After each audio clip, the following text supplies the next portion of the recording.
Olá, seja muito bem-vindo ou bem-vinda ao meu canal. Meu nome é Débora e eu sou desenvolvedora front-end. No vídeo anterior, nós vimos uma introdução do HTML, alguns elementos e também vimos como é a estrutura de uma página HTML. Eu recomendo ver esse vídeo sobre o que é HTML antes desse vídeo aqui, então eu vou deixar um card bem aqui para você ir direto para esse vídeo.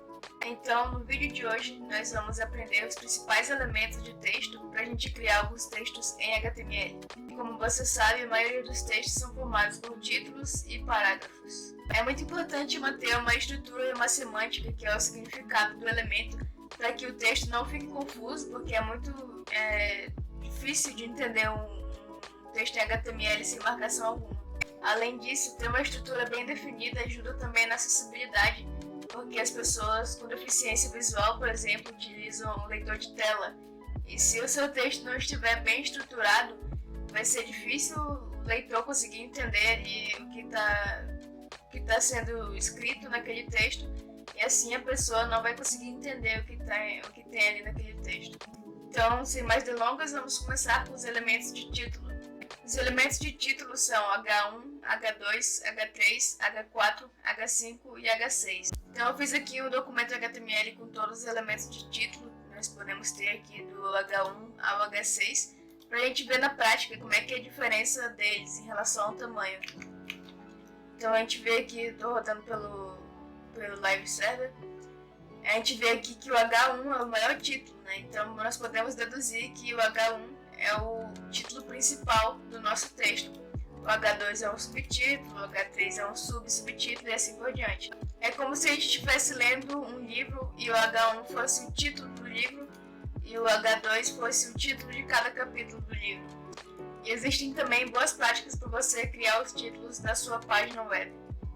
Usar apenas um elemento H1 por página, que é o título principal do seu texto. Usar títulos na ordem certa. Por exemplo, você pode até utilizar o H3 para indicar que é um subtítulo e o H2 para indicar que é um sub-subtítulo. Só que a ordem correta seria utilizar o H2 como subtítulo, que é um elemento que é mais importante, digamos assim, que o H3, e o H3 então viria como sub-subtítulo. Usar no máximo 3 elementos de título, a não ser que você julgue que seja necessário, mas caso seja necessário realmente ter mais títulos na sua página, seria ideal que você dividisse esse texto em mais de uma página, por exemplo. O elemento de parágrafo nós já vimos no vídeo anterior, que é o elemento P. E aqui nesse vídeo nós vamos aprender elementos que ajudam a dar ênfase ou deixar em negrito, ou deixar texto em itálico, por exemplo. Os elementos de ênfase e de importância são elementos semânticos. Esses elementos são reconhecidos pelos leitores de tela e são falados com um tom de voz diferente. O elemento de ênfase é o EM, que deixa o texto marcado em itálico. Ele é único exclusivamente para dar ênfase ao texto que está marcado aí nele. Ele deixa o texto em itálico, mas caso você queira deixar apenas o texto em itálico sem necessariamente dar uma ênfase nesse texto, nós vamos aprender o elemento de itálico mais à frente. O elemento de importância é o strong, e ele é o único e exclusivo para dar importância ao texto marcado. O texto marcado fica em negrito, e da mesma forma que o elemento de ênfase, caso você só queira deixar o texto em negrito sem dar importância a ele, nós vamos aprender agora o elemento de negrito. Os elementos de itálico, negrito e sublinhado são elementos de apresentação que não interferem na semântica. Esses elementos, antes do HTML5, que é antes da semântica, eram utilizados com o propósito dos elementos de ênfase e dos elementos de importância. Mas o HTML5, que veio com a semântica, redefiniu o uso desses elementos para algumas funções semânticas. O elemento I, que deixa o texto em itálico, é usado para marcar palavras estrangeiras, termos técnicos e outras coisas que não necessariamente precisam estar em ênfase. O elemento B, que deixa o texto em negrito, é utilizado para marcar palavras-chave, nome de produtos e outros textos que não necessariamente precisam estar marcados com importância. E o elemento U, que deixa o texto marcado como sublinhado, é utilizado para nome próprio, erro de ortografia e outras coisas. Lembrando que esses 3 elementos não têm significado semântico, Então eles não vão ter ali os benefícios dos elementos semânticos. Vamos ver agora uma página com marcação de texto com os elementos que nós acabamos de aprender. Então eu editei novamente o nosso documento HTML para a gente ver na prática esses elementos que nós acabamos de aprender. Aqui na linha 8 eu tenho o elemento de título, o H1. Na linha 10 eu tenho um elemento de parágrafo. Na linha 12 eu tenho um elemento de parágrafo com algumas palavras em ênfase. Na linha 14 eu tenho um elemento de parágrafo com algumas palavras marcadas com importância.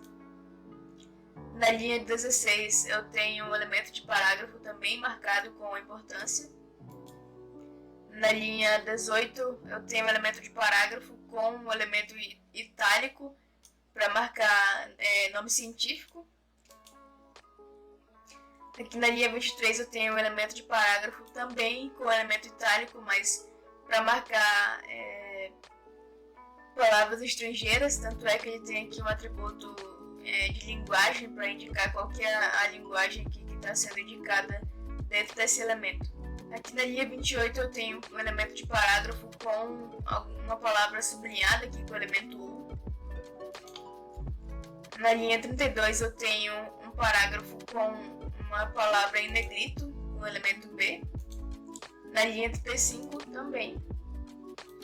Então vamos ver como é que é isso na prática.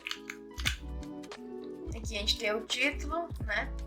O elemento de parágrafo. O elemento de parágrafo com a ênfase, aqui feliz e no atrasado. O elemento de parágrafo com marcação de importância, né? Aqui também, né? Marcação de importância aqui. Aqui o elemento de parágrafo com o nome científico. O elemento itálico. Aqui eu tenho um elemento de parágrafo com o itálico também para marcar palavras estrangeiras. Aqui eu tenho um elemento de parágrafo com o sublinhado, né, para marcar deixar uma palavra sublinhada aqui. E aqui nos dois últimos parágrafos eu tenho uma marcação de palavras em negrito, né, sem necessariamente dar importância para essas palavras. Então nesse vídeo nós vimos aqui os principais elementos para você começar a estruturar os seus textos em HTML. Eu espero que você tenha gostado e aprendido com esse vídeo. Dá o like se tiver gostado. Compartilhe com seus amigos que querem aprender mais sobre programação web. Muito obrigada por ter assistido esse vídeo até aqui e até a próxima.